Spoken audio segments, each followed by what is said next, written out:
بسم الله الرحمن الرحيم وإذ يرفع إبراهيم القواعد من البيت وإسماعيل ربنا تقبل منا إنك أنت السميع العليم ربنا واجعلنا مسلمين لك ومن ذريتنا أمة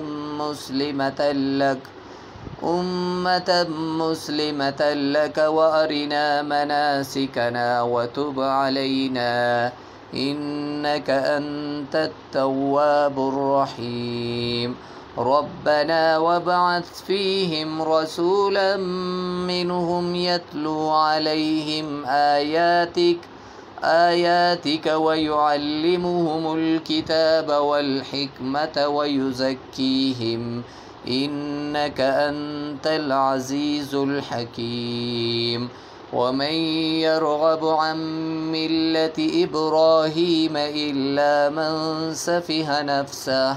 ولقد اصطفيناه في الدنيا وإنه في الآخرة لمن الصالحين إذ قال له ربه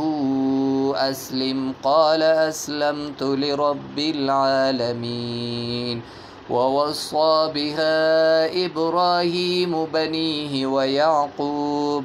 يا بني إن الله اصطفى لكم الدين فلا تموتن إلا وأنتم مسلمون أم كنتم شهداء إذ حضر يعقوب الموت إذ قال لبنيه ما تعبدون من بعدي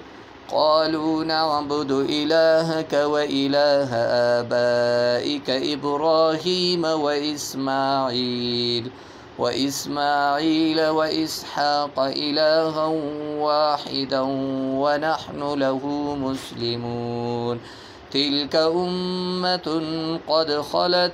لها ما كسبت ولكم ما كسبتم ولا تسألون عما كانوا يعملون صدق الله العظيم والسلام عليكم ورحمة الله وبركاته.